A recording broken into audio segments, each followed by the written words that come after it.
Board will now come to order. Madam Clerk, please call the roll. Alderwoman Tyus. Alderwoman Middlebrook. Present. Alderman Bosley.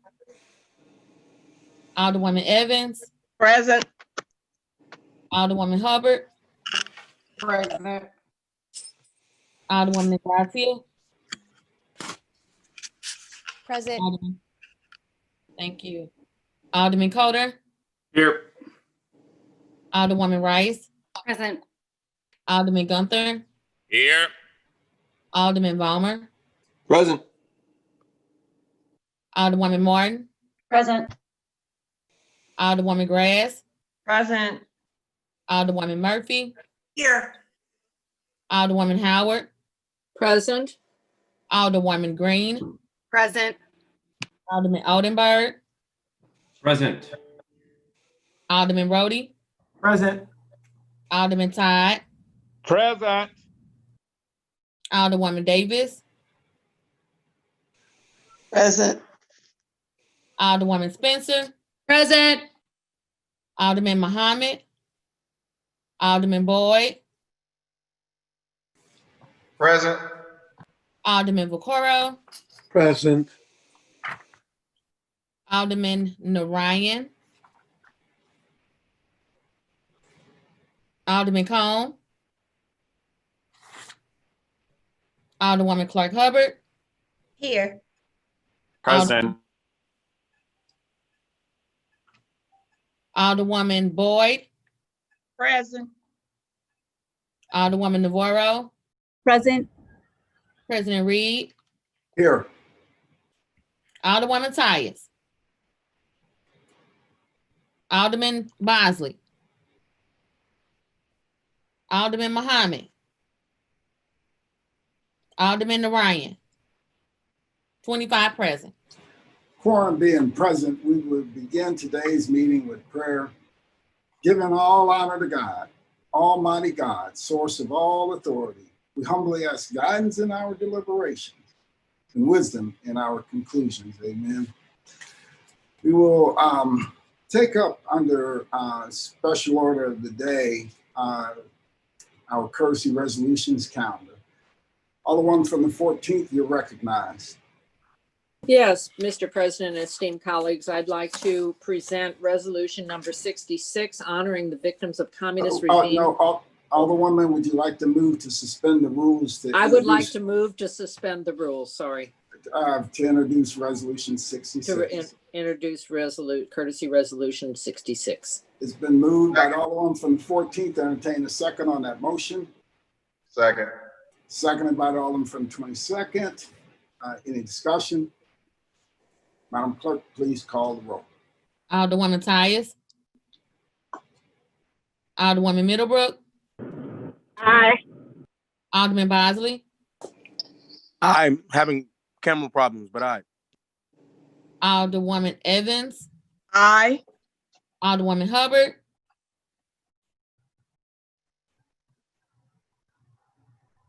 Alderwoman Gracia. No. Alderman Coder. Aye. Alderwoman Rice.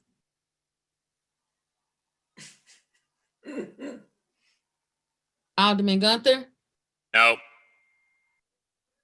Alderman Vollmer. Aye.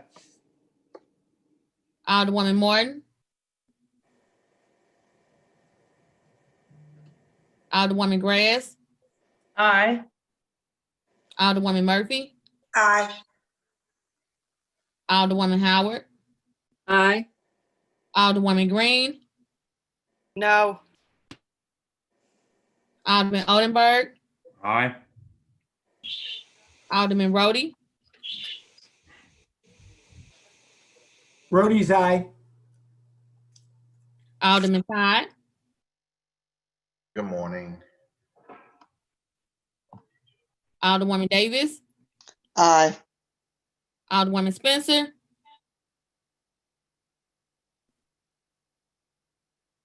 I'm sorry, Alderwoman Spencer. Alderman Muhammad. Alderman Boyd. Aye. Alderman Vaccaro. Aye. Alderman Ryan, Alderman Cone, Alderwoman Clark Hubbard, Aye. Alderwoman Boyd, Aye.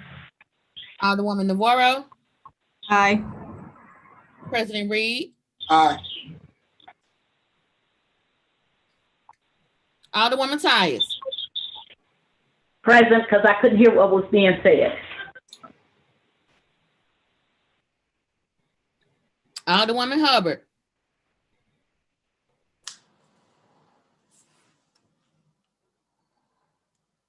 Alderwoman Rice, No.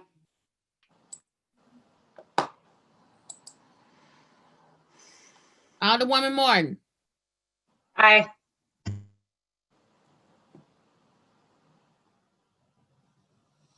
Alderman Todd,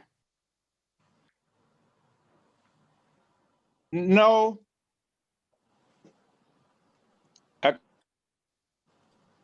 Alderwoman Spencer, Alderman Muhammad,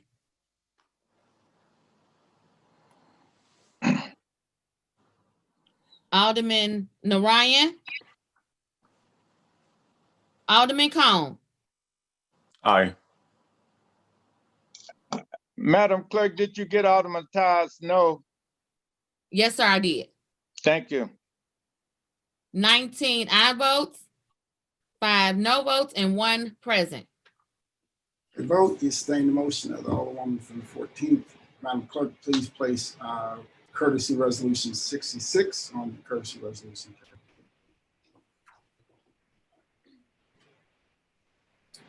Alderwoman from the 19th, you recognize on the motion for courtesy resolutions calendar. Mr. President, members of the board, I move that we adopt our courtesy resolution calendar today. Roll call. Been moved by the Alderwoman from the 19th. Entertain a second on that motion. I'll second that. Seconded by the Alderman from the 23rd. Alderwoman from the 14th, you recognized on resolution 66. Okay, Resolution 66 honors the victims of communist regimes and the St. Louis Commission of Victims of Communism Memorial Foundation. Whereas just over 100 years after the Bolshevik Revolution on November 7th, 2017, 1/5 of the world's population still live under the control of communist regimes. Whereas in addition to violating basic human rights, communist regimes have suppressed freedom of conscience, cultural life, and self-determination movements in more than 40 nations. And whereas from the famines, purges, and gulags of Soviet Russia, Mao's Great Leap Forward, the Khmer Rouge killing fields of Cambodia, the 1989 Tiananmen Square massacre, to Castro's regime, 2012 murder of Cuban democracy advocate Oswaldo Paya, over the past century, communist regimes have killed more than 100 million people. Whereas the Victims of Communism Memorial Foundation was authorized in 1993 by unanimous act of Congress and signed into law as Public Law 103-199 by President William J. Clinton on December 17, 1993. And on June 12, 2007, President George W. Bush dedicated the Victims of Communism Memorial Statue in Washington, D.C. Whereas in November of 2017, the centennial of the Bolshevik Revolution, Representatives Marcy Kaptur, Democrat, Ohio, Dennis Ross, Republican, Florida, and Chris Smith, Republican, New Jersey, announced the formation of the bipartisan Victims of Communism Caucus for the 115th Congress.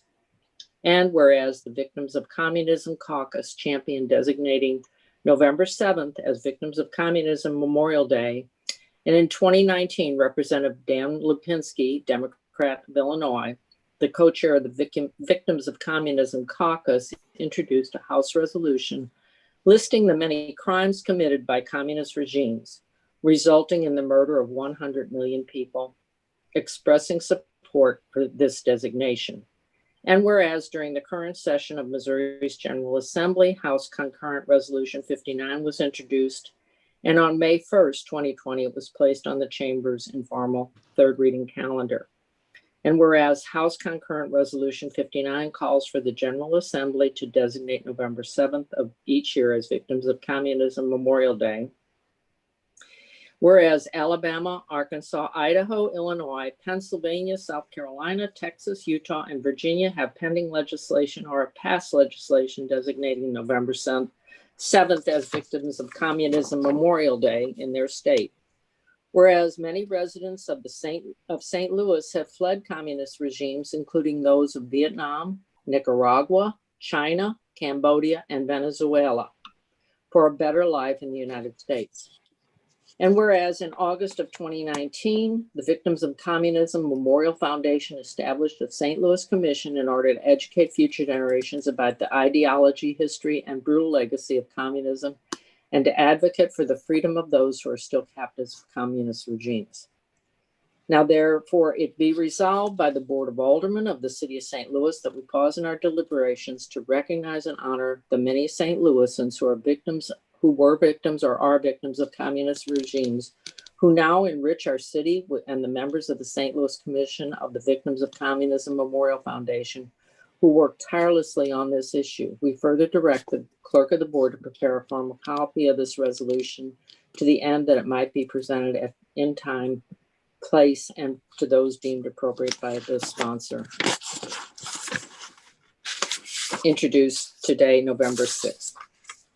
At this time, I'd like to call upon Igor Proleko to speak about the Victims of Communism Foundation and its founding and his experiences in communism. Hello. Mr. Proleko? Hello. Hello? Yes, go ahead. Yes. Well, I mean, briefly. We can barely hear you. Well, I will try to speak louder. I mean, is it better? Yes, go ahead. Right. So what I would want to say briefly, first of all, significance of November 7th is when the... Igor, I hate to stop you, but we still can barely hear you. If you could just hold your mic closer to you. Yeah, just hold that a little bit closer to your mouth as you're talking. That's better? Yeah, that's better. Thank you. All right. So the historical significance. I mean, the November 7th is when the communists achieved political power for the first time. Before that, they were, no matter how unpleasant the ideology was, they were one of many parties represented in Russia. On November 7th, they decided that, well, that it's enough of power sharing, and they took the government over. Provisional government was deposed, and the assembly which they promised never assembled, as the famous quote says that, well, the guards said that, well, the guards are tired and you all have to get out. After that, in about a year or two, they got rid of all alliance party because the communists, the Bolsheviks, they came into power with help of other political groups like, well, socialist revolutionaries and anarchists, but in 2 years they were all either shot or in concentration camps. So once communists do get power, they are having no desire to share it. They want to implement their rule without any sort of interference with the electorate or the opposition. So people can have different opinion about the ideology itself. I'm talking about the practice. Now, obviously, I was not born in 1917. I'm sharing what I learned in school. From the practical point of view, when you have a one-party unchallenged system, it is incredibly open to all sorts of corruption, and it cannot function in any other way. So that is why the industry gets stagnated. That's why the nice things like Chernobyl power stations, the incidents happen. And that is why I would say that it's important to remember the November 7th as a day when they did get political power and what did they do with that.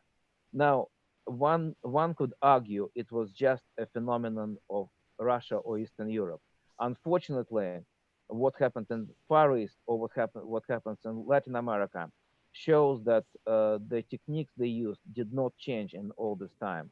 They still behave in the exact same way with national variations, of course, but the result is always the same. I just spent last 5 years in China, and I had the chance to observe that firsthand. The only way they can accomplish anything is through increasing bureaucracy and corruption. So I wanted to say just that, and if there are any questions, I will be happy to answer. We're not, it's not that kind of meeting. You can give just some words, but there won't be any questions between you and the Alderman. If you're done with your presentation. Right, that was all I wanted to say. Thank you so much. Alderman from the 14th, you have another guest? I have another guest, Kim McGrath, who is the director of the VOC St. Louis Commission. Ms. McGrath? Kim? You need to unmute yourself, Kim. Got it. Yes, hello, everyone. Thank you, President. Thank you, Alderwoman Howard, for the invitation. We do have a number of our volunteers for the Victims of Communism Memorial Foundation who are joining us virtually as well. So appreciate being here. I would just like to say that I serve as the director of the VOC Commission.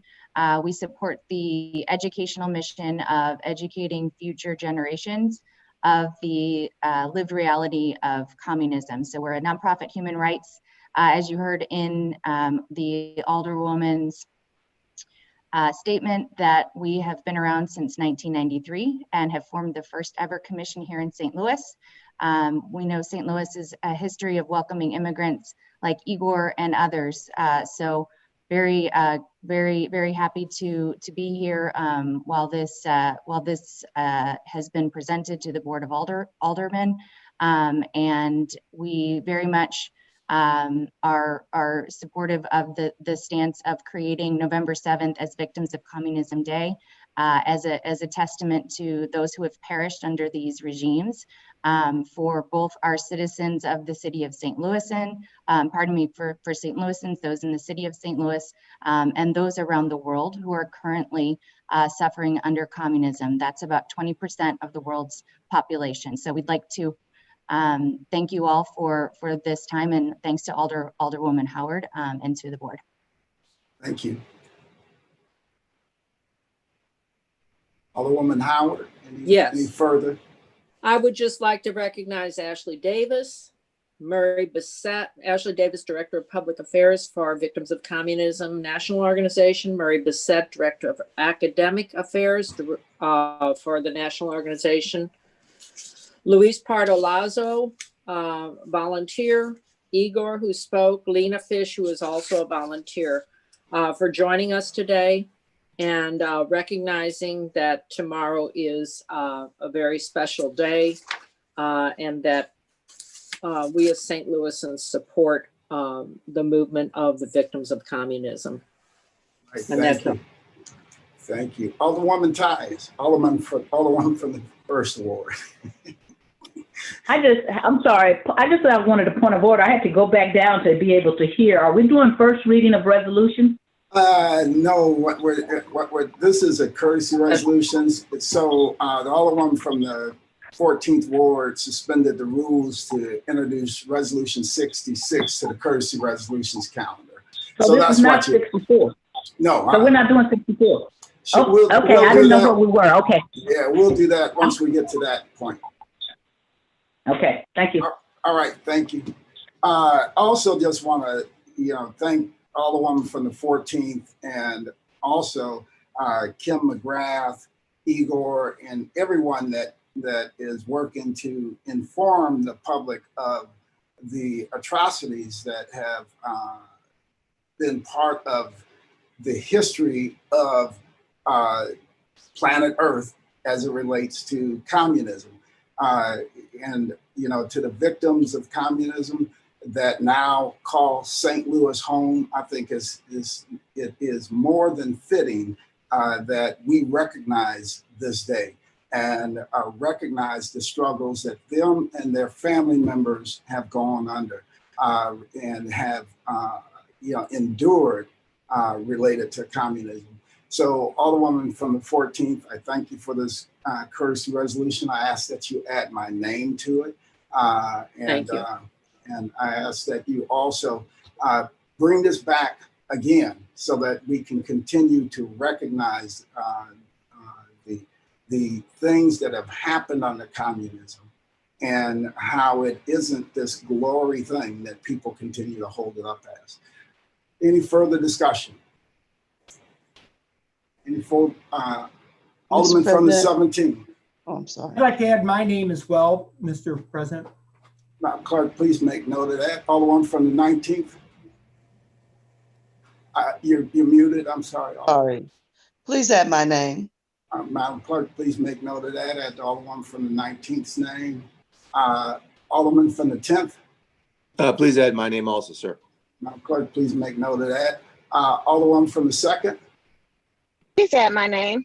Madam Clerk, please make note of that. Alderman from the 4th. Please add my name as well. Madam Clerk, please make note of that. Alderman from the 22nd. Please add my name, please. Thank you. Alderman from the 22nd. Please add my name. Okay, Alderman from the 23rd. Alderman from the 3rd. Please add my name also. Madam Clerk, please make note of that. Alderman from the 3rd. And I think I got the Alderman from the Alderman from the 13th. Please add my name too. Thank you, sir. All right, thank you. Alderman from the 22nd, you have your hand back up. Okay. Alderman from the 3rd, did you have your hand back up or are we good? And Alderman from the 17th, your hand is No, still sir, up. we are good. I was just going to suggest we make it in bank. Objection. No. There's been an objection to making it in bank. Could we record those objections, Mr. President? I wasn't sure. Yes. I didn't hear who Yeah. that was. Objection. Me, Sarah Martin, 11th So- Ward. So it's 11th, the 8th Ward. 6, I think I saw 15th Ward. 28. 18, 28, and what was the other one? So it was the 11th, I want to make sure I'm missing the 11th, the 8th, the 16th, 15th, 18th, and the 28th. Any others? And also the 9th Ward. All right, so Madam Clerk, please make note of that. Alderwoman from the 27th. Could you please add my name to it, please?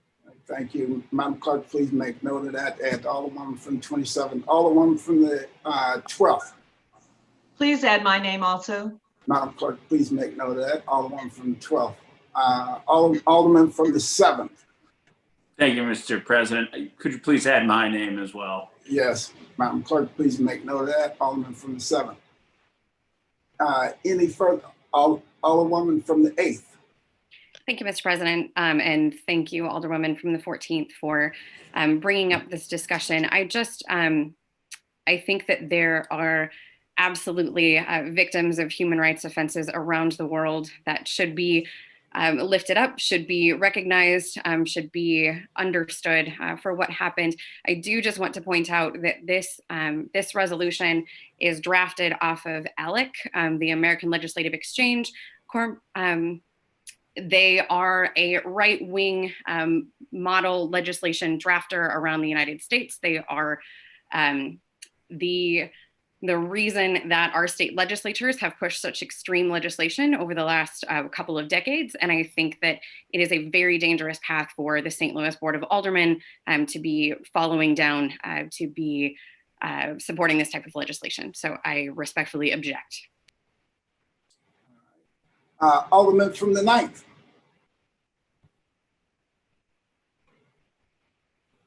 Thank you, Mr. President. I was basically going to say the same thing as the Alderwoman from the 8th, that this legislation is drafted by a right-wing group, that in case people haven't noticed here, over the last few months of a presidential election, we are continuously seeing people that have the Democrats and people that are being considered the liberal group or progressive group of the Democratic Party being called communists. So this is directly a way for everyone that's sitting here putting their name on this is saying that, yes, we are going to go ahead and give more power to these groups that are going to continue to say, oh, these communist liberals, these socialist liberals. So this is exactly what you guys are putting your name on here. This is a resolution that was directly an influence out of ALEC. And if you don't know ALEC, look them up. And also echoing what the Alderwoman from the 8th said, yes, there are victims, and we would love to see this go to a committee. Let's hear from people that are true. We've heard from one, but let's hear from people from Tibet. Let's hear from people from Cuba. Let's hear from the people that are the true victims of communism, instead of this resolution, which is just being put out there for more people that call themselves center Democrats to ostracize people that have maybe ideas that, maybe the Democratic Party should be working a little bit more for working people and unions. So that's why I object to this. And again, for the people that spoke that are true victims of a communist regime, we recognize them. But be careful before we start putting out resolutions written by ALEC to make us appear to be communists, because that's where this is coming from. So thank you. Alderman from the 18th.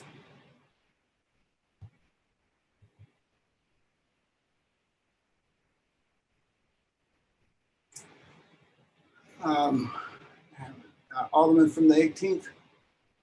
Okay, Alderman from the 14th. I want people to know that this was drafted from the national organization that I took and put together. It may mirror because the same thing, but as the Alderman from the 9th said that, we're alienating. I think that, looking at our current situation, if we can't agree on something that communism is bad and that we need to honor those victims, there's no intent here to point anyone out other than the evil that comes from communism and that type of government and the oppression that comes through. I think that being hyper sensitive and choosing, not to support this because you think it came from an organization, that's your prerogative, but be assured that it came from the victims of communism, and maybe ALEC got theirs from there also. But I don't care if you're Republican, what your political bent is. I think that we need to come together for some common ideology at some point. Enough of pointing fingers and blaming. We all need to work together, and we need to do this on a national level as well as on a city level. Thank you. All right, thank you. Alderman from the 17th. Oh, hold on. Hey, Alderman from the 18th. Alderman from the 17th, can you hold? Looks like the Alderman from the 18th is back. Okay. There you go. Capitalism is not a perfect system. Our African people, we were over 100. It is estimated over 100 million of our people died over on the way from Africa, which is our Holocaust. We stayed under slavery for 400 years under capitalism. We are still suffering. I was born under segregation. I lost my father at 2 years old. My mother died at 10. They wouldn't pay us for work we did. We were lynched. We were segregated. We paid taxes, couldn't go to school, couldn't use the library, couldn't use the parks, couldn't. So when we talk about another system,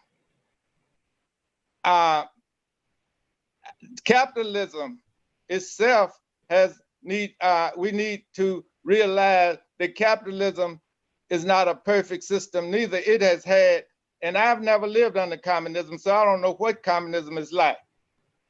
But I don't know, and so whatever problems they have under communism, those countries need to work it out themselves. But what we need to do is we need to work on problems that we are having right now, which we have homeless people in the street, no food, no shelter, no clothing, no medical care. We have mass incarceration. We have slavery right now. The 13th Amendment of the United States says that anyone in jail is a slave. Read your Constitution before you start talking about the slavery in some communist countries. We have slavery in America. We have people who went to jail for drugs, for crack cocaine. For every time we had a drug law passed, it was passed against people of color. In the 40s, China, when we passed the weed law, the grass law, it was racist. When we passed the crack cocaine law, which said for black people, there would be predominantly black people, 100 to 1, and those people are still in jail.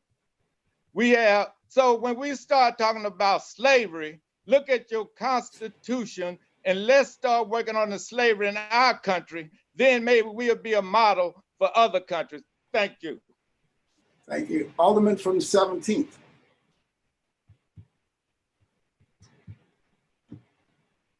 Yes, Mr. President, I just wanted to echo what the Alderwoman from the 14th said. I listened to the resolution. I found nothing objectionable in the resolution. I mean, the context of it, I'm in agreement with. I'm kind of surprised that anybody has objections to what the resolution said.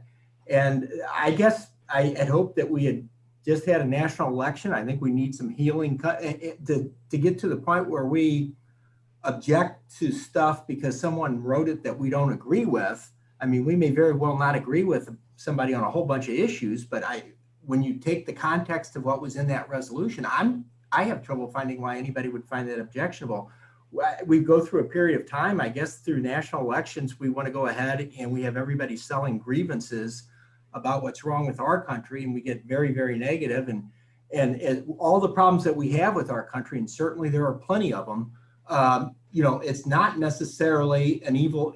There are lots of worse systems out there, and I just, I'm supporting this because there is nothing in that resolution I found objectionable. I don't really care what the thoughts are or how somebody else thinks who may have prepared that. I think that's kind of a separate issue.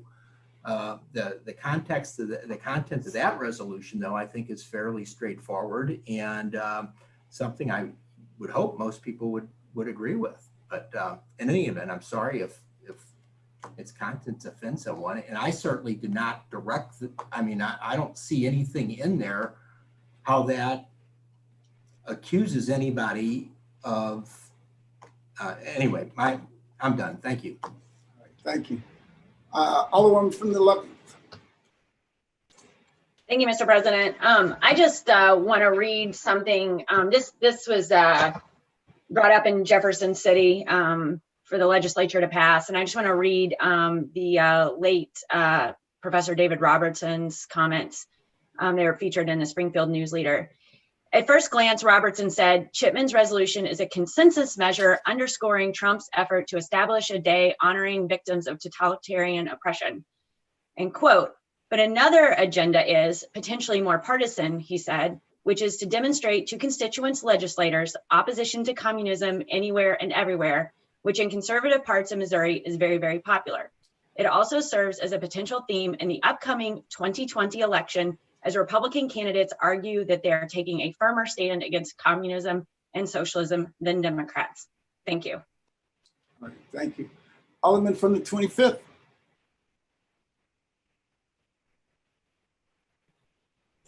Alderman from the 25th. Thanks. There you go. Yeah, I'm having difficulty unmuting. It kept remuting me. I want to thank my colleague from the 11th Ward for bringing that issue up. I also, I'm frankly surprised at the lack of understanding of history and systems of governance from elected representatives. Communism isn't a system of government. It's a political ideology. It's an idea. I am a proud Democrat, but this feels an awful lot like McCarthyism in the 1950s. And to punish or exclude people based off of ideas is un-American. I think that, yes, there were atrocities certainly underneath totalitarian regimes, as my colleague from the 11th Ward pointed out. And as the speaker who was referencing the revolution in Russia and the Bolsheviks and the tragedies that happened underneath totalitarian communism in Russia or the USSR at the time, I think it's also important to note that part of the reason that that Red Revolution happened in Russia was because people were dying underneath a totalitarian regime, underneath a royal regime, the Tsar. There were 900 to 1.5 million people that died underneath Tsar Nicholas II, which was what partly led to that revolution. There was a representative government that was trying to be established at the time. The Tsar did not want to recognize it, and therefore ended up in revolution. But I think the crux of this situation is that, what we view, and as some people view as communism, are in fact just totalitarian regimes. They're not representative democracies. They're not representative republics. They're dictatorships. And that's a huge distinction that you need to make, which this resolution does not make. And I think that that's frightening on our part. I think it's absolutely appropriate to recognize those that have suffered at the hands of totalitarian regimes and dictators. 100%. I don't want to live in a society like that. I would never want to live in a society like that. My heart breaks for people who do. I would support a resolution that brings to light the heinous nature of totalitarianism and dictatorships. I think that it's completely responsible on the part of this legislative body to do so, and would be happy to co-sponsor anything of that nature. But to blithely and ignorantly just label a particular ideology, a thought, as a menace. We should not be policing people's thoughts. We should have respectful dialect and share each other's thoughts and try to understand where others are trying to come from and how they're trying to represent themselves and others as it pertains to an elective body. But at the end of the day, I think what this resolution is trying to address is totalitarianism, which is not how it's worded, and it's not what it addresses. And it just reeks of McCarthyism. And I can't in good conscience sit by and listen to that and support it. Our country has a nasty stain on its hands from 1950 to 1954, when citizens of this country were brought before in front of Congress and labeled, blackballed as communists simply for their ideological thoughts. They weren't trying to overthrow government. They weren't trying to mandate anything onto anyone else. It was just their philosophy. And our country, our system of government is a representative republic. It's a democratic republic. People are welcome to have thoughts. People are welcome to share those thoughts. I certainly would never want to see our country shame anyone for their philosophies on politics. It's abhorrent. And with that, I vehemently state my objection to this resolution. Alderman from the 19th. Mr. President, members of the board, I think that we are taking privilege to bring our own ideologies into a simple resolution that only recognizes an organization that is making sure that the history is not forgotten. That's all I heard. That's all I see. And for us to take this to another level and bring all this unnecessary dialogue into this is criminal. And I also believe that when we don't know anything firsthand about what these people have gone through, about what they have as far as family history and everything else, And that's all they're doing. It's no different than what we have done with our Black causes. That's why we raised all the money to have a history museum in Washington, D.C., so that the history is not forgotten and people know and understand more about their history. That's the only way you can do better for your future. Also, when we look at when our Bosnian population first came here, people ignored them in the beginning. But a lot of us took our personal time and made sure that we got to know them, support them, help them start their radio station, their newspaper, a number of things, because they too had to make sure that you understood what they had experienced. But they also wanted to assimilate here in America and be good citizens. So there was nothing in this resolution that talked about communism to any nth degree. It was just simply saying, I recognize an organization who is reflecting the history of what people have gone through, and that is all. And for you to, for any of us to sit here, know more and understand more than the people who have experienced it and the organization who's working with this every day, we are really getting above ourselves and we need to get a handle on it. Thank you, sir. Thank you, Alderwoman.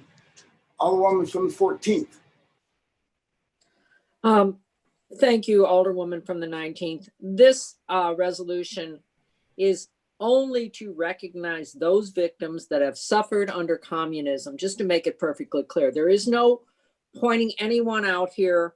We do not need to politicize this. No one is, looking at anyone or calling anybody out. There is no McCarthyism here. No one's calling anyone in our body a communist.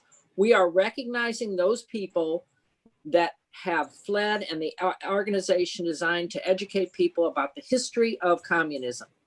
So if there's somebody reading between the lines here, whatever you're interpreting, I want to explain to you that that is not the intent of this. In no way does this say this. This says it recognizes victims of communism and the Communism Memorial Foundation, founded by William Clinton, a Democrat. So I don't know where all this other is coming in. And, we need to get along and we need to work together on some common things. I don't mean to minimize anybody's suffering as an African-American. I don't mean to minimize anyone else's plight, whether you're homeless. All this addresses is the communism, people that have been victims of communism in other countries, and the continuing oppression, totalitarianism that it supports, that communism supports across the world today. So I don't know where all this other stuff is coming from. There's nothing intended by this, and if it offends you, I don't know why. I apologize if it offends you, but I don't understand. So thank you very much. And I was wondering if we can go ahead and move forward with this, Mr. President. Okay, we have Alderman from the 3rd. Alderman from the 3rd, you're recognized. Yes, sir. Thank you, Mr. President. I think, I just want to kind of put this out here. There is a different, not necessarily a different definition for communism, but sometimes we kind of skew the lines between communism and totalitarianism just in general. They are very, very close in proximity. And I 100% agree with Alderman Cone that this is a piece of communism that I think speaks to the totalitarianism that has happened throughout history, and individuals controlling, like they do in China, all of the resources, all of the different things that are necessity to life. So I do agree with that sentiment and ensuring that there is some concrete things in place, not concrete things, but a little bit more conversation in place that talks more about this particular piece of communism, the effects of it, because this is an effect of communism. I also understand Alderwoman from the 8th and the different sentiments from some of our Alder people as far as this being legislation that could have come from Alec or mirrors Alec. I resent Alec, and I most certainly, publicly denounce them. So, my personal agreements with this particular legislation or this resolution is just that individuals who feel that they have suffered over time, individuals who feel like they have not been heard, have not had voices, when that opportunity presents itself, it'll never be the most perfect situation. Things will never come across without needing realistically to adjust here and there. Same thing like Alderman Todd said, we've been going through, capital problems here. And capitalism is certainly different from communism, but it all is kind of, there's a nucleus to it all, because communism can't happen, in my understanding, and from my understanding, without some type of a capitalism, for individuals to control all resources and to distribute them under commonwealth, somebody has to be running that. So I think there are some type of capitalistic behaviors that have to take place for communism to exist. So I 100% agree with also, Alderman Todd's sentiment about the different plights that we have went through as African Americans throughout this country. And I do not agree. I do not think that is Alderwoman Murphy's intent to ploy on anybody's different struggles that they went through. But this is an initiative, or not initiative, an attempt to ensure that individuals who are trying to make a stance for themselves within this city, who are and would be considered minorities, from my perspective, minorities just not based on your skin color, it's also based on you've been marginalized by ideals and everything else. So, it's an open conversation. It's a gateway to us discussing something that is pretty serious in our country, whether it be communism, capitalism, or all the other isms that we deal with on a constant basis. But just in this particular notion, I just think it's important for us to kind of, make sure that we do understand what the definition of communism is, what the different changes that have been made really over the last 5 to 15 years. As people grow up, individuals get older, the progressives get older, the old conservatives get older. Also, definitions change, just they will continue to change, just like laws. And, they're left up to the inferences of the individuals who are utilizing the books at those time or will be judging particular cases. So, I just want us to, I think that everybody is saying the same thing. There is most certainly a difference in what it is that we commonly agree with within this particular legislation, but everybody agrees that, we all are frowning upon any type of individual organization or entity that plies on any type of people and puts them in particular circumstances where, we progress economic distress. So I think that is most certainly something that's common around the board. Everybody feels that particular way. I understand the differences. So I don't want to get this skewed in individuals that are outside listening to this meeting, thinking that we are infighting about individuals who feel aggrieved by pain and different things that they've went through in the past, because we have went through those things also. And we are right now having growing pains within the city. So that is not the sentiment, and that is not what this board is trying to implicate, or we're not trying to represent ourselves in that way. But there is an understanding where we do have things going on in this country. Things are very, very divisive right now. And we are just ensuring that whatever it is that we bring forth in terms of ensuring that individuals have some type of voice, that we're doing it in a way where it's not politically charged, or it's done in a way where it actually helps the individuals and it actually meets a particular goal that we are working towards trying to achieve. So, with those things being said, Alderwoman Howard, I appreciate you bringing this forth. The individuals that have spoken today, I apologize for your plight, the things that you went through. Of course, I myself was not involved with any of those particular things. We've been marginalized in this country also. But, we as a board most certainly understand the value in standing up as a collective and saying that we are and resent individuals who are pushing the needle on the economic barriers that keep us all separated. So that is definitely, once again, not the board's intent. And I just wanted to put that out there. And I myself, once again, resent Alec and do not, I just wanted to put that on record. I don't think any people in the African-American caucus also support them. So this is not something that we are throwing our names on, in ignorance of ALEC per se. And that was something I was not privy of, but even if I were, I don't think legislation is reflective in just in my opinion, in any manner that's damaging to what it is that we are trying to get out of it. I do think that there could be things that need to be added, as Alderman, Cone said. But I agree with it. I agree with any individuals who have been marginalized and pushed to the side and treated like crap anywhere that they live. There always need to be representation for individuals who actually have the wherewithal to represent them. So with that being said, I appreciate it, Mr. President, the Board of Aldermen, and anybody else that is listening. We all agree with ensuring that people who are being disproportionately targeted, that is something that we disagree with. So I don't think, once again, anybody in this board disagrees with that particular sentiment. This legislation is just something that we all, or some people, have different opinions on, as you see. And, that happens sometimes, but we all have a heart, we all feel, and we most certainly care about individuals who get disproportionately treated terribly. Thank you. Thank you, Alderman.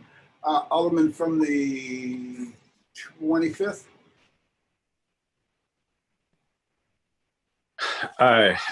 Thank you, Mr. President, and thank you to my colleagues for indulging me in this again. I want to reiterate, there is not one sentence in this resolution that mentions totalitarian regimes, not one. It squarely focuses on the ideology of communism. The ideology itself is not the manifestation of these criminal acts. What is people using that to build a totalitarian government that is not representative of the people they serve. That is the problem with this resolution.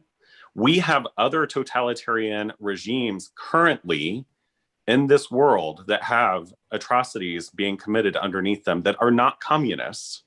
They're nationalists. They are Islamists in some cases. The crux of this is that the crimes and the atrocities that we are discussing here are committed underneath totalitarian regimes. That is the problem. And the fact that we are squarely labeling one political ideology as a root cause for all evils is literally what McCarthyism was. It is. And Alderwoman, I see you shaking your head, but it is, in fact. But I think you're missing. I have the floor. I understand the genesis of the resolution is to, recognize the atrocities and the deaths that have occurred underneath particular regimes. And those regimes are listed in the resolution. They're the only ones that are listed in the resolutions, and they don't address the overarching issue, which is none of those are representative governments. Not one. Communism exists as a political party in many different countries and throughout Europe and the world. And, as I mentioned, I am a proud Democrat. I do not, go around espousing myself as a communist. I am a proud Democrat. But I think it is incumbent upon us as people who hold the virtues of democracy dear to our hearts to ensure that we are not allowing ourselves to discount or shame others for their philosophies and politics. As I mentioned earlier, communism is not a system of government. It is a political ideology. It's the system of government that oppresses people and kills them. And that, in and of itself, is totalitarianism, whether that's in the form of, an absolute ruler, such as a czar, or a dictator, such as, Saddam Hussein, or any number of them that exists in today's world. So, I have to make that point very clear. And my heart, as I mentioned earlier, breaks for anyone who is underneath a totalitarian government. I couldn't imagine not being able to be yourself, or fear for, sharing your own ideas, or in some cases being a woman or a person of color or an LGBT person. There are totalitarian governments all across this globe that are hurting LGBT people left and right. It's shameful and it's wrong. And it's not just communism, it's totalitarianism. So I think we need to call it what it is and recognize that and speak our truth to power. And I think labeling something incorrectly is a mistake. Thank you. Alderwoman from the 13th. Yes, President and members of the board, I just want to go on record as being totally against ALEC also. I did not see this coming from them at all. I saw President Clinton's imprimatur on it, and therefore I was in favor of it. I want to go on record. The Alderman from the 3rd said, I am totally against ALEC, and I did not see that imprint on this particular resolution at all. Thank you. Thank you. Alderman from the 18th. I would just like to say, first of all, I do not know of I have never visited any country outside. I've never been outside of America, so I don't know for a fact what other governments are like. However, I did hear in the news and read about different forms of communist government. For example, many years ago in Chile, you had Salvador Allende that was assassinated by the Contras, and when he was democratically elected, and he was supposed to either be a socialist or a communist. I think he was a communist, but he was elected. So then you had in Vietnam, which I supported ending the Vietnam War. Let me be honest. Ho Chi Minh said that he wanted an election. We refused to have a democratic election. So I don't know about all the other governments, but I'm against totalitarianism. I'm for democracy.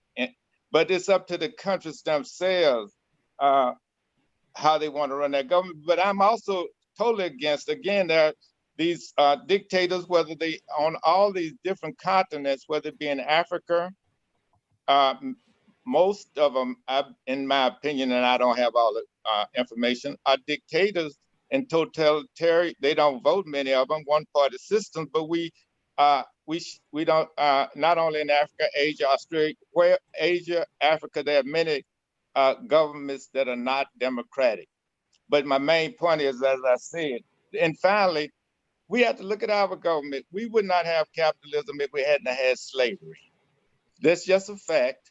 And so the main point of that is that as Black people, we do reparations for that. And that's how our government can make sure that those of us who build capitalism with forced free labor get our fair share. And I know that's not going to happen right away. So at least we should be able to get our city services that we are currently paying for, which we are not getting, our parks money, our street money, our other monies for parks, streets, forestry.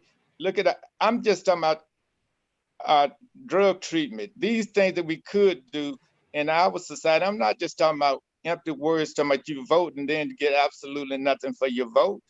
Like we, as African people, right now, we carrying the Democratic Party over the top in Pennsylvania and Georgia and some of the other states. But what are we going to get out of it? We get to vote, but voting is good. I've been a Democrat committee man I was a Democrat committee man for more than 20 years. So I am but at the same time, I'm saying right now, after we vote, I want my colleagues to say, okay, African Americans, you all were as a group, were the decisive factor.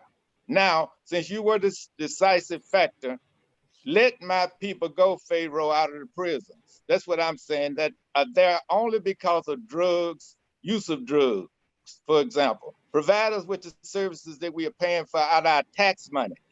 That's not reparation. If we just got our services for our tax money, that's what I'm saying. So I want two things. Number one, I believe in the right to vote. I have fought for the right to vote since I was old enough to vote. I fought to keep all the 28 wards. I fought to keep all the state offices and all the elected offices. So I'm not only do I talk about the right to vote, I have fallen on the sword to make sure that this city give us the right to vote when it is being taken away from us by cutting the wards in half. Where is the outcry for that? Where is the outcry for, that's where we need. Point of order. Okay, thank you, Mr. President, and thank you, Madam. Okay, all right, thank you. Alderman from the 14th. Yes, I just want to be clear that this resolution honors those people that have been victims of communism-led regimes. It doesn't talk about totalitarian. However, we know communism and totalitarian government are basically one and the same, whatever you call it.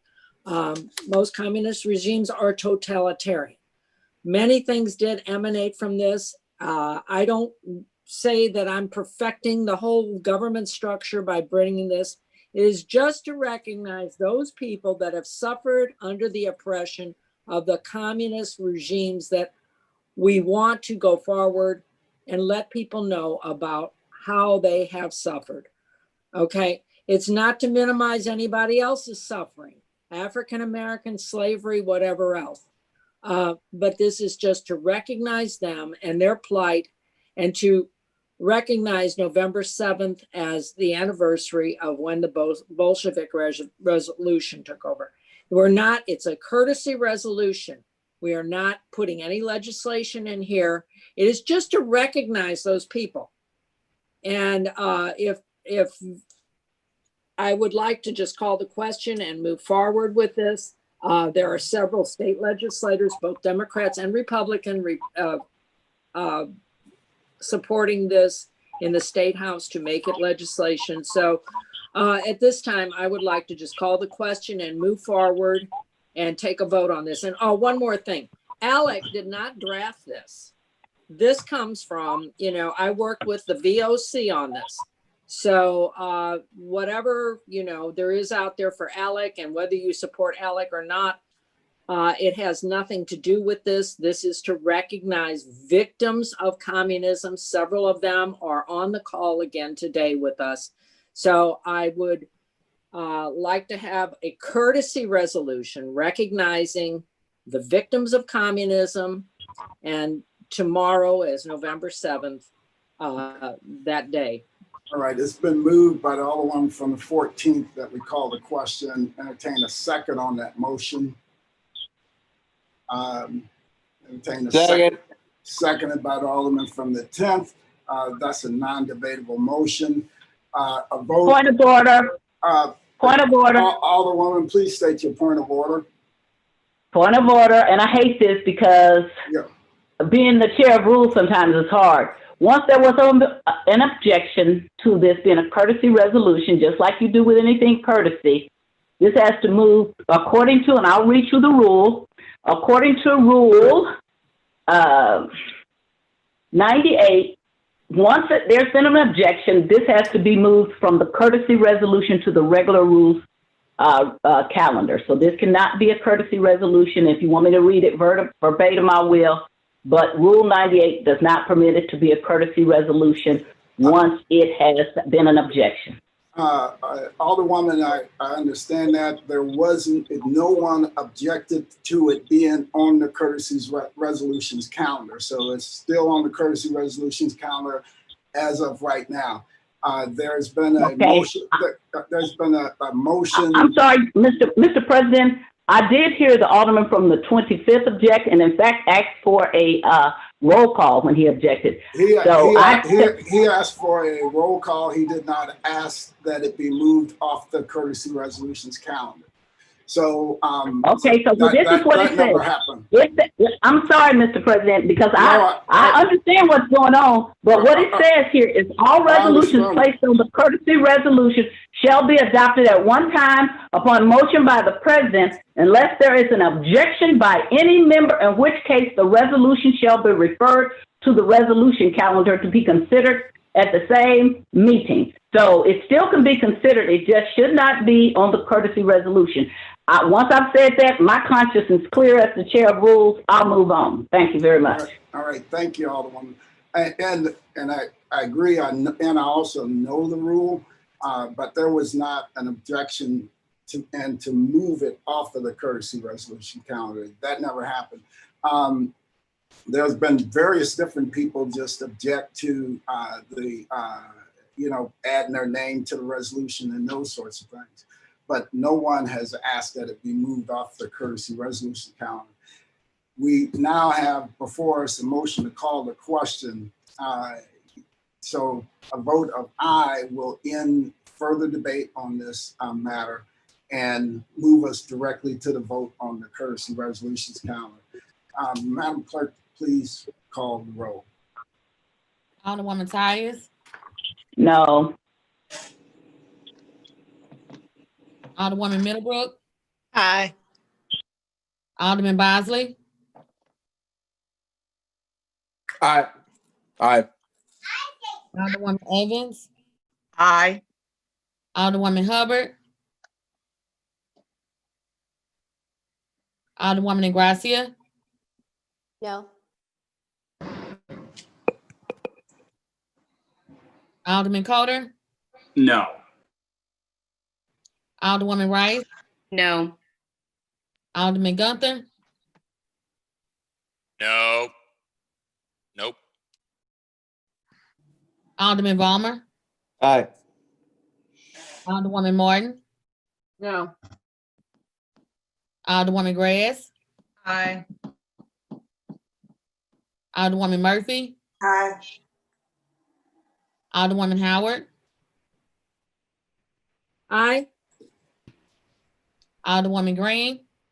No. Alderman Oldenburg. Aye. Alderman Rhodey. Aye. Alderman Todd. No. Alderwoman David. Aye. Alderwoman Spencer. Aye. Alderman Muhammad. Alderman Boyd. Aye. Alderman Vaccaro. Aye. Alderman Narayan. No. Alderman Cone.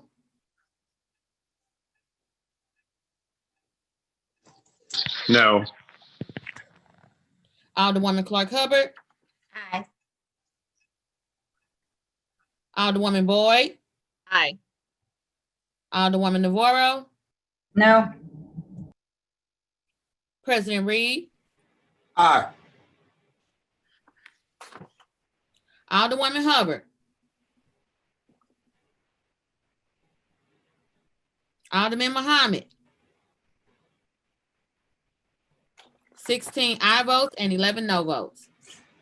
By your vote, you sustain the motion of the Alderman from the 14th. Now we are going directly to the vote on the courtesy resolutions calendar. And as the Alderwoman from the first pointed out, had there been an objection to any resolution on the courtesy on any of our courtesy resolutions calendar, whether it's perfection courtesy resolutions calendar, whether it's the whether it's the perfection calendar, third reading courtesy resolution calendar, or the courtesy resolutions calendar. Any courtesy calendar, any alderman at any time has the power to object to any of our, any bill or resolution on any courtesy calendar, including the courtesy resolutions calendar. You see that happen oftentimes on the perfection calendar. But no one objected to this resolution being Objection, on the Mr. courtesy President. resolution calendar.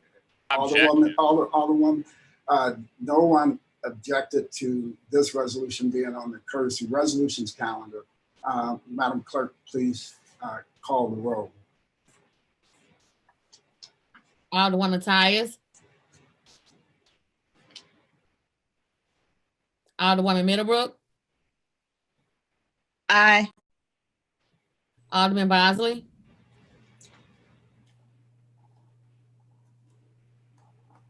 Aye. Alderwoman Evans. Aye. Alderwoman Hubbard. Alderwoman Negracia. No. Alderman Coder. Aye. Alderwoman Rice. No. Alderman Gunther. No.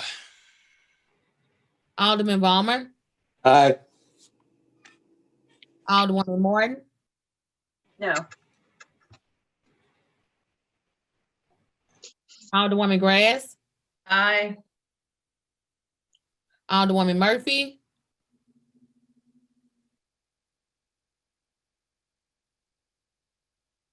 Alderwoman Howard. Aye. Alderwoman Green. No. Alderman Oldenburg. Aye. Alderman Rhodey. Aye. Alderman Todd.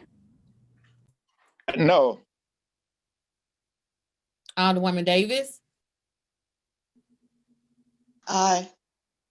Alderwoman Spencer.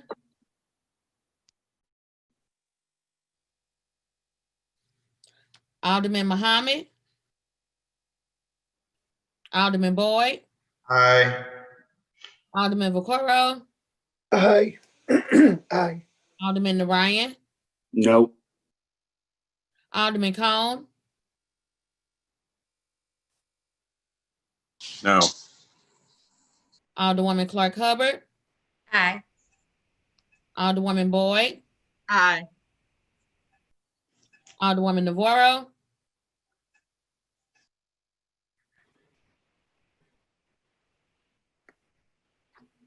President Reed. Aye. Alderwoman Tyus. Present. Alderwoman Hubbard. Alderwoman Murphy.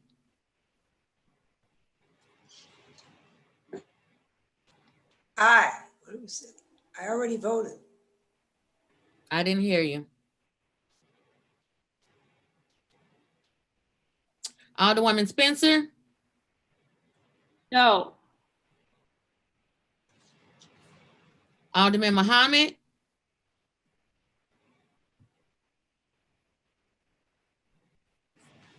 Alderwoman Navarro.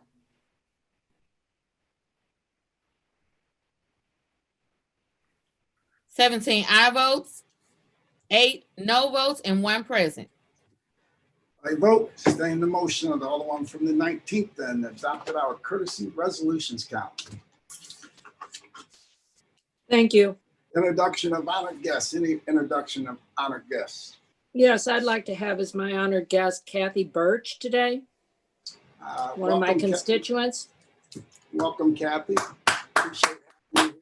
Any further introduction of honored guests? Any further? Alderman from the 23rd. As always, I'd like to welcome my good friend, Greg Meyer. Greg, welcome. Any further introductions? Any further introductions? Alderman from the 10th, like to wrap us up? Thank you, sir. It's still November 6th, isn't it? This is on this day in 1860, they actually elected Abraham Lincoln as president. But more importantly, this is National Nacho Day.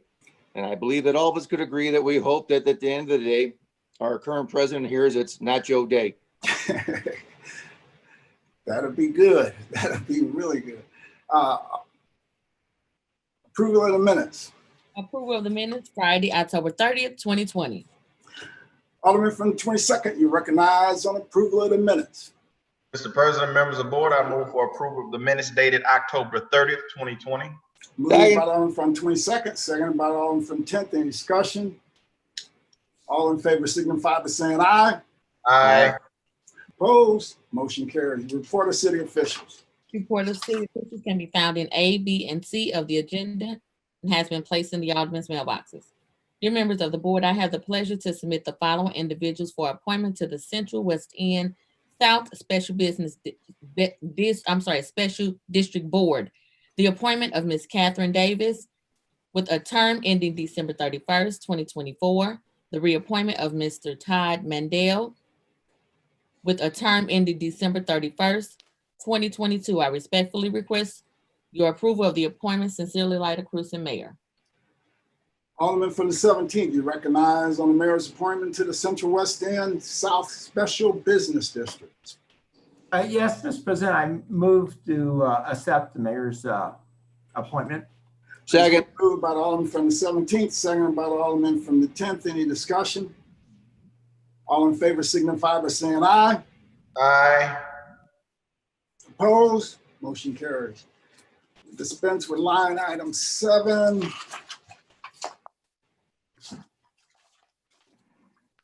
Would anyone like to take any bills or resolutions from any of our informal calendars? Would anyone like to take any bills or resolutions from any of our informal calendars? We'll dispense with line items 8 through 10. First reading of board bills. Board Bill 156, sponsored by Alderman Gunther, an ordinance recommended by the Board of Public Service to conditionally vacate above surface and subsurface rights for vehicle, equestrian, and pedestrian travel in Louisa from 2nd eastwardly 167.50 feet to terminus and remain in 115-foot section of the 15-foot wide north-south alley in City Block 769 as bounded by St. George, DeKalb, Louisa, and 2nd in the city of St. Louis, Missouri, as hereinafter described in accordance with Charter Authority and in conformity with Section 1.4 of Article 21 of the Charter and imposing certain conditions on such vacation. Board Bill 157, sponsored by Alderwoman Negracia, an ordinance recommended by the Board of Public Service to conditionally vacate above surface, surface, and subsurface rights for vehicle, equestrian, and pedestrian travel in an irregular portion of Pine Street from the western right-of-way line of 20th Street to the western right-of-way of 21st Street in the city of St. Louis, Missouri, as hereinafter described in accordance with Charter Authority and in conformity with Section 1.4 of Article 21 of the Charter and imposing certain conditions on such vacation. That is the extent of first reading of board bills. Reference to committee. To the Streets Committee, Board Bills 156 and 157. That is the extent of reference to committee. Second reading. Following board bills were reported out of public safety with a due pass recommendation. Board Bill 152, sponsored by Alderwoman Negracia and Alderwoman Rice, an ordinance to amend Ordinance 70624 approved October 24, 2017, to add a section to include an enforcement mechanism. Board Bill 150, sponsored by Alderwoman Grass, an ordinance amended Ordinance 70932, which defines recreational fire and establishes requirements for their location by changing the minimum distance a recreation fire must be located away from the structure, from a structure from 25 feet to 12 feet. That is the extent of second readings. Right. Dispense with line item 14.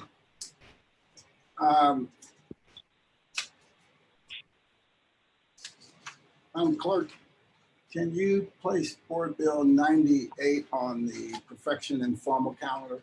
And I'll also know that the Alderman from the 22nd had a bill that he wanted moved, and also the other one from the first. Alderman from the first. Mr. President, I request that Board Bill 119 be taken off the perfection consent calendar. And the reason why is I could not find an Exhibit A.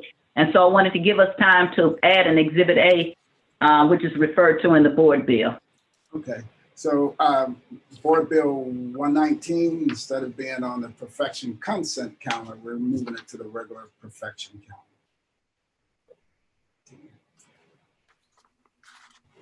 Any further requests? Any further requests? Alderman from 22nd. Mr. President, can we move Board Bill 151 to the perfection calendar? Board Bill number 151. Any further discussion? Any further discussion?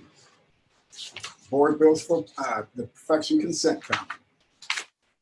Board Bill 41, sponsored by Alderman Coulter and Alderwoman Gracia, an ordinance promoting the use of energy efficient heating through the connection to the downtown steam distribution system, promoting the continual use of downtown steam distribution system for any development project occurring in downtown St. Louis, seeking municipal financial incentives, prohibiting the Clean Energy Development Board of the City of St. Louis from approving financing for any project that will result in a commercial building disconnecting from or no longer using the downtown steam distribution system for heat containing that severability clause. Board Bill 153, sponsored by Alderwoman Spencer, an ordinance authorizing and directing the acting director of the City of St. Louis Department of Health to accept a grant from the Department of Health and Human Services Centers for Disease Control and Prevention as a cooperative agreement known as the Community-Based Approaches to Reducing Sexually Transmitted Disease Grant to fund a multiple jurisdictional cross-sector community-centered approach to address policies and practice that impact disproportionately the STI HIV burden on young Black men upon approval of the Board of Estimate and Apportionment, and to expend funds by entering into contracts or otherwise for grant purposes and contain an emergency clause. That is the extent of perfection consent calendar. Alderman from the 22nd, you recognize on the motion for the perfection consent calendar. Mr. President, members of the board, I move for adoption of the perfection consent calendar. Second. It's been moved by the Alderman from the 22nd, seconded by the Alderman from the 10th. Any discussion? All in favor signify by saying aye. Aye. Opposed? Motion carries. Board bills for perfection. Board Bill 119, sponsored by Alderman Boyd, President Reed, Alderwoman Davis, Alderman Vaccaro, Alderwoman Hubbard, Alderwoman Gracia, Alderwoman Murphy, Alderman Coulter, Alderman Oldenburg, Alderwoman Middlebrook, and Alderwoman Clark Hubbard. An ordinance recommended by the Board of Estimate and Apportionment, wherein the Board of Aldermen authorizes the receipt of and appropriates funds awarded under the Missouri Department of Higher Education and Workforce Development Dislocated Workers National Emergency WIOA grant relating to the COVID-19 pandemic and containing an emergency clause. Alderman from the 22nd, you're recognized on the perfection of Board Bill 119. Mr. President, please place Board Bill 119 on the informal calendar. Madam Clerk, please make note of that. Place Board Bill 119 on the perfection informal calendar. So noted. Board Bill 151, sponsored by Alderman Oldenburg, Alderman Collins Muhammad, Alderwoman Davis, Alderman Vaccaro, Alderwoman Murphy, Alderwoman Spencer, Alderwoman Boyd, Alderwoman Clark Hubbard, Alderman Vollmer, Alderwoman Howard, Alderman Gunther, Alderwoman Gracia, Alderwoman Green, and Alderwoman Grass. An ordinance submitting to the qualified voters of the City of St. Louis pursuant to Section 92.115 the question of whether to continue the earnings tax imposed by the City of St. Louis for a period of 5 years, providing for an election and the manner of voting, providing that if such question shall receive the votes of a majority of the voters voting thereon, that such earning tax shall continue, and containing a severability clause and an emergency clause. Alderman from the 16th, you recognize on the perfection of Board Bill 151. Thank you, Mr. President. Members of the board, I move to perfect Board Bill 151. It's been moved by the Alderman from the 16th. You entertain a second on that motion? Second. Seconded by the Alderman from the 8th. Alderman, please proceed. Certainly. Thank you, Mr. President. Members of the board, I think everyone here is very familiar with the earnings tax and how critical it is to providing vital city services to our residents and to our constituents. And you may recall, just very quickly, I'll give a quick history lesson, but on November 2nd of 2010, there was a state referendum that passed that said that any state that has an earnings tax in the state of Missouri needs to vote on it every 5 years in order to retain it. So that's exactly what this measure is doing. This will be the third time that this ballot, holding with state law and that proposition that was passed, holding with that compliance to put it on the ballot and ensure that the city residents vote for a tax that puts a 1% levy on all wages and net profits for city residents, as well as commuters, those who reside in the city and those who work in the city. I think in 2011 was the first time we put it to the people after coming into adherence with the 2010 statewide measure, passed with 88% of the vote. We voted on it again in April of 2016, which I think garnered 72% of the vote. And we're up again here this April of 2021. And I think it's indicative of this board. Hopefully I'm taking more co-sponsors that aren't added to it.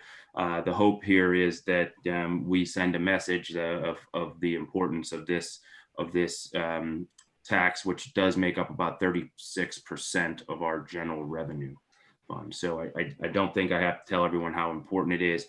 Just very quickly, I have some stats. There's over 3,800 municipalities and communities that have earnings taxes.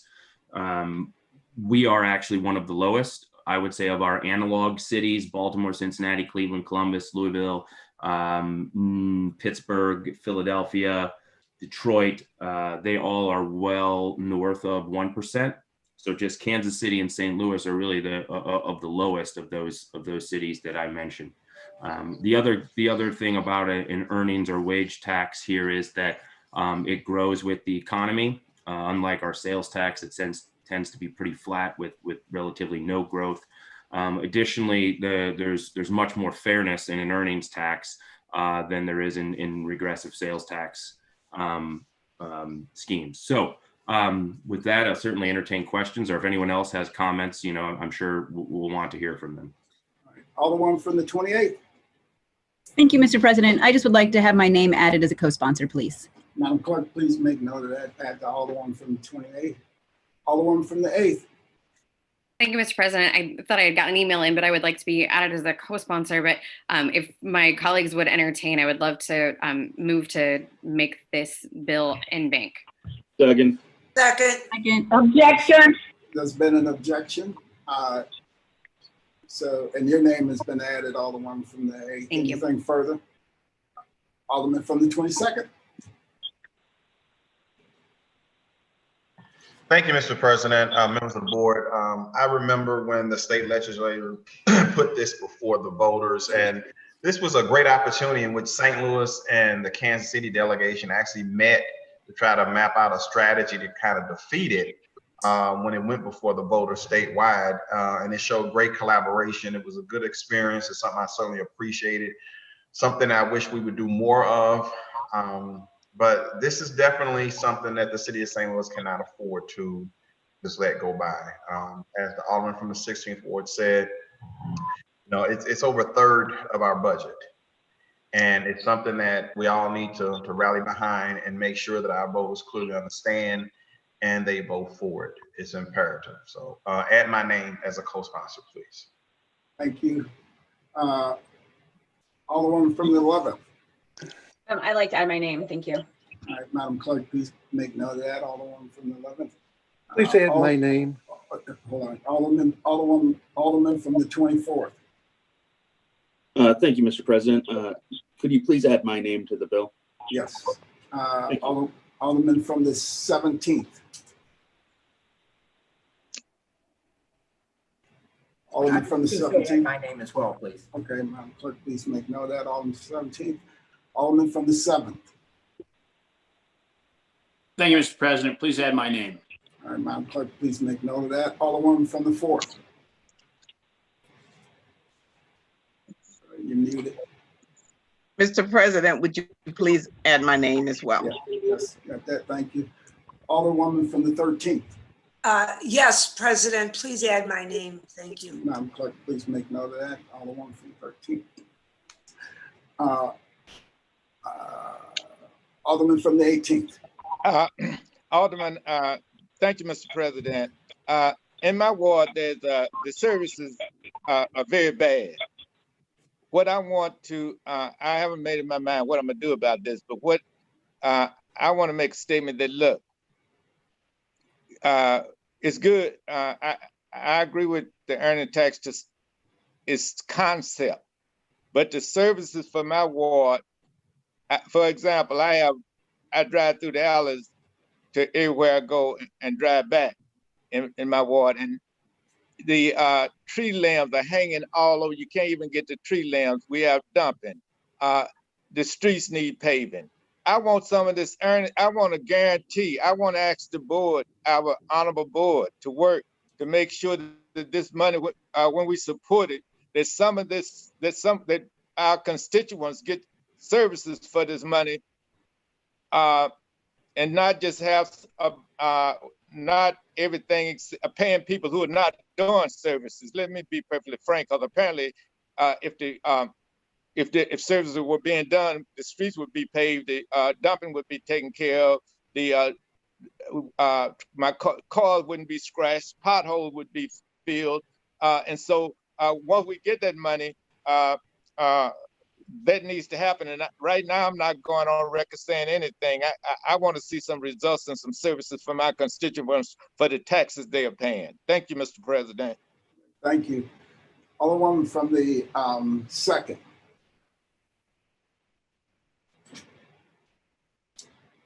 Alderwoman from the 2nd.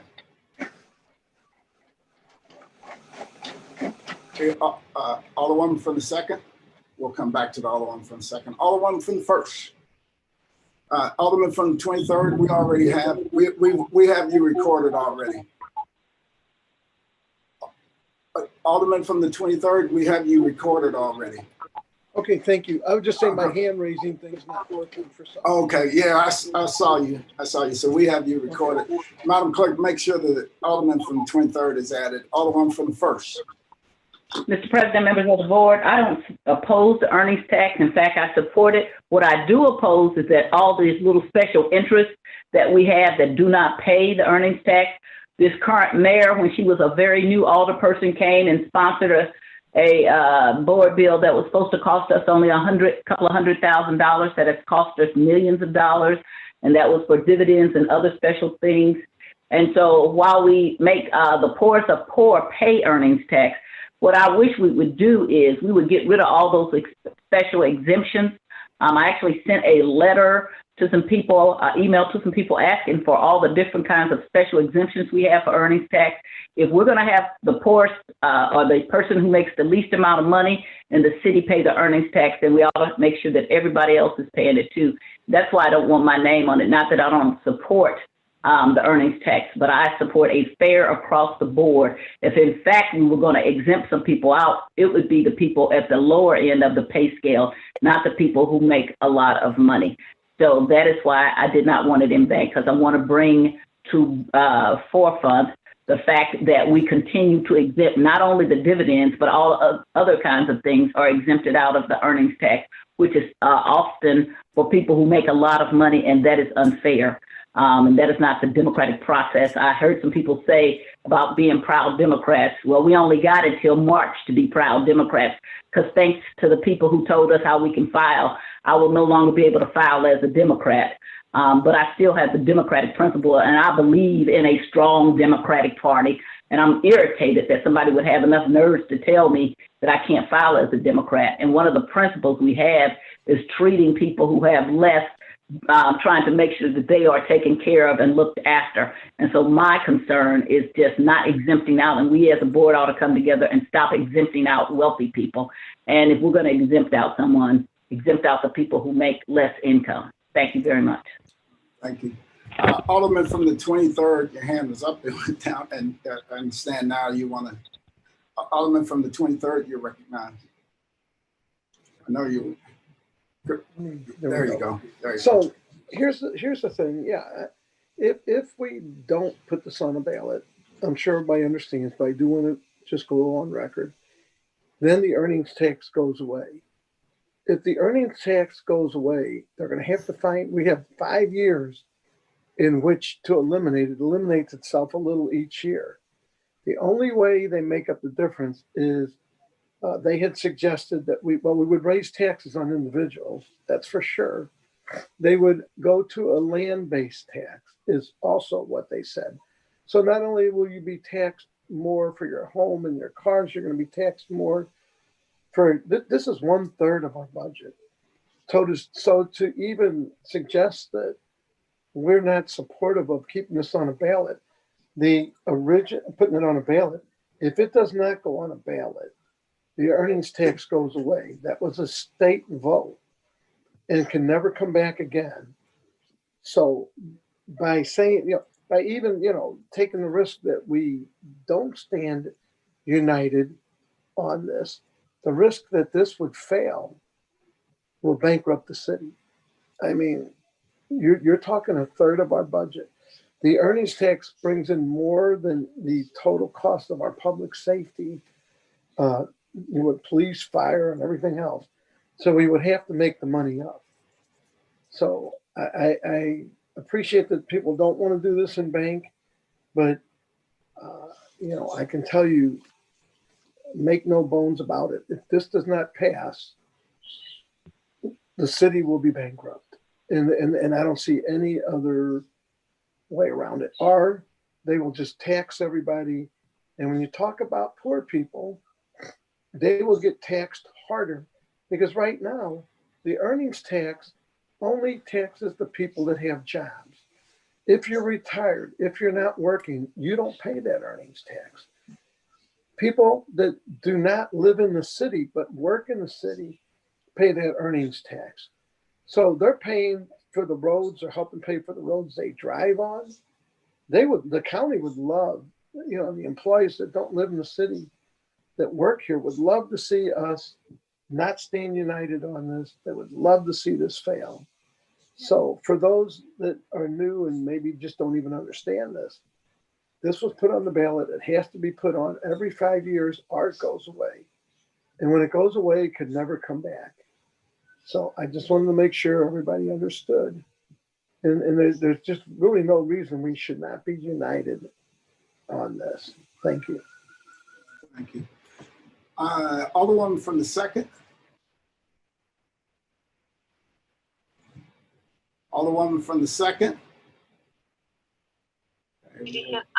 I'm sorry, I have no questions at this time. Okay. Alderman from the 25th. Thank you. I'd like to be added as a co-sponsor. Madam Clerk, please make note of that. And Alderman from the 25th. Alderman from the 11th, I think your hand is up from the last time. I'm not sure, but is it just up from the last? Thank you. Okay. All right. Any further discussion? Alderman from the 16th, you recognize the close. Thank you, Mr. President. Before renewing my motion, I don't want to be dismissive of Alderman Todd. I certainly can understand that there might be an operational disconnect, but I still think it's worthy that we receive the revenue, and then it's incumbent upon us to fix where that operational disconnect is across neighborhoods and across political jurisdictions. So I didn't want to be dismissive of your comments, and I thank you for them. Ladies and gentlemen of the board, I renew my motion. It's been moved by the Alderman from the 16th, seconded by the Alderman from the 8th, that we perfect Board Bill 151. Madam Clerk, please call the roll.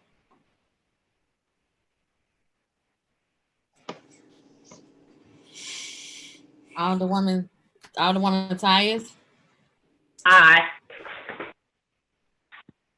Alderwoman Middlebrook. Aye. Alderman Bosley. Aye.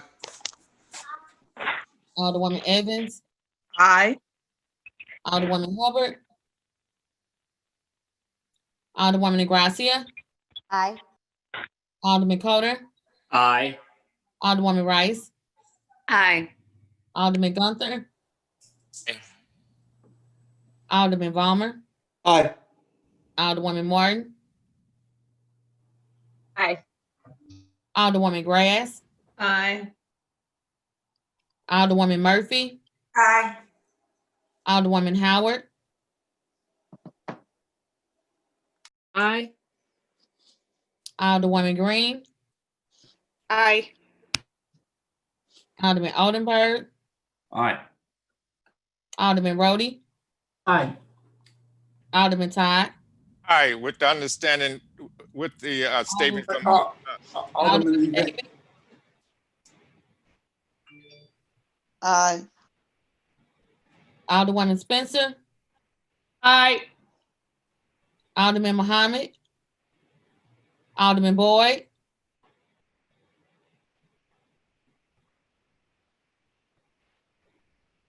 Aye. Alderman Vaccaro,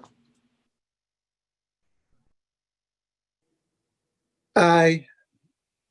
Alderman Narayan, Aye. Alderman Cone, Aye. Alderwoman Clark Herbert, Aye. Alderwoman Boyd, Aye. Alderwoman Navarro, Aye. President Reed, Aye. Alderwoman Hubbard, Alderman Muhammad. 27 aye votes.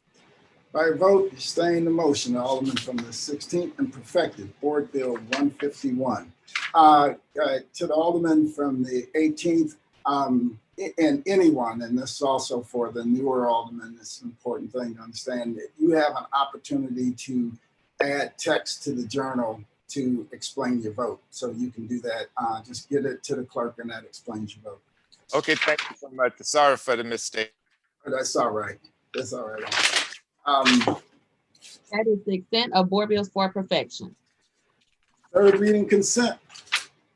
Board Bill 61, 62, 99, 101, 102, 103, 104, 123, and 124. Alderman from the 22nd, you recognize on the motion for the third reading consent calendar.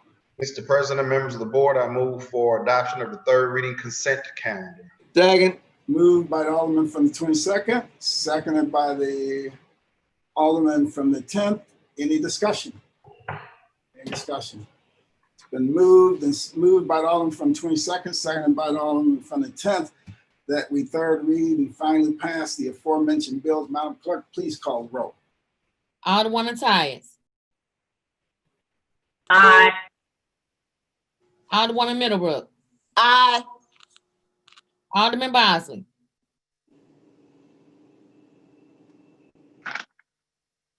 Alderwoman Evans.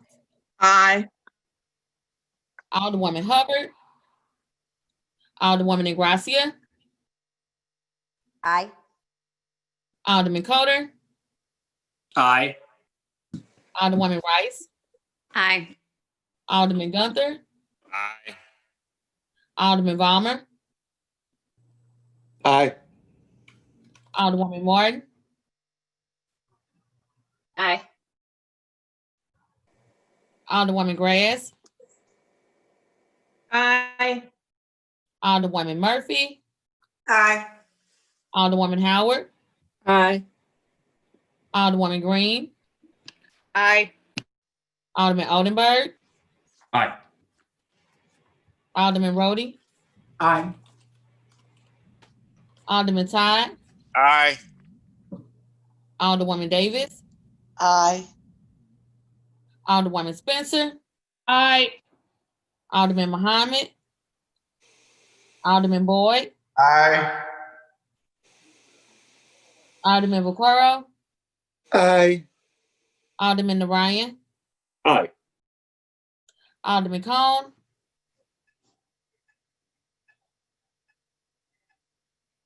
Aye. Alderwoman Clark Hubbard. Aye. Alderwoman Boyd. Aye. Alderwoman Navarro. Aye. President Reed. Aye. Alderman Bosley. Alderwoman Hubbard. Aye. Alderwoman Hubbard. Alderman Muhammad. 27 aye votes. By your vote, you third read and finally pass the aforementioned bills. Third reading, report of engrossments. We have none. Report of enrollment.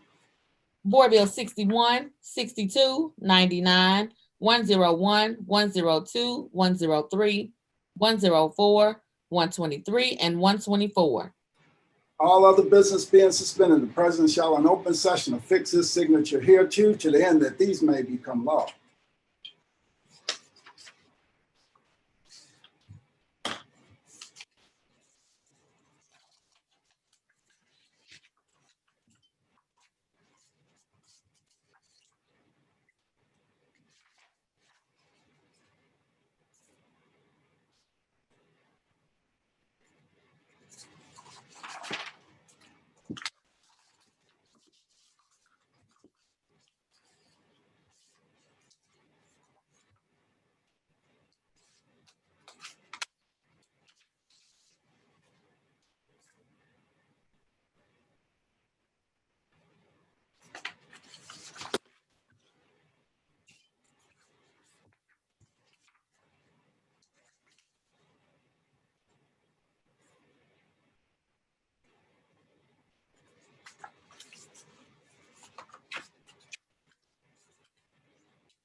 First reading of resolutions. Resolution 64, sponsored by Alderwoman Howard.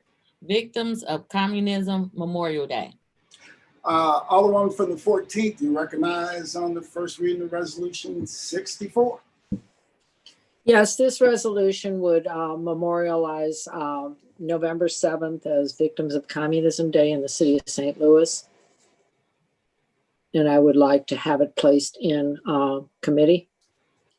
All right. Would you like to, where would you like it to be sent? Which committee you can send it to? Enrollment, or the rules. Okay. It's been moved by the Alderwoman from the 14th. Second. Seconded by the Alderman from the 22nd, that we send resolution 64 to rules. Any further discussion? Moved and seconded. All in favor signify by saying aye. Aye. Aye. Opposed? Motion carries. Clerk, please assign resolution 64 to rules.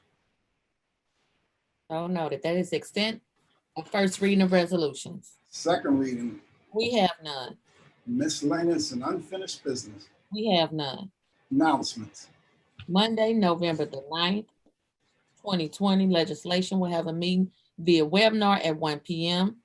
Tuesday, November 10th, rules will have a meeting at 10 a.m. via webinar.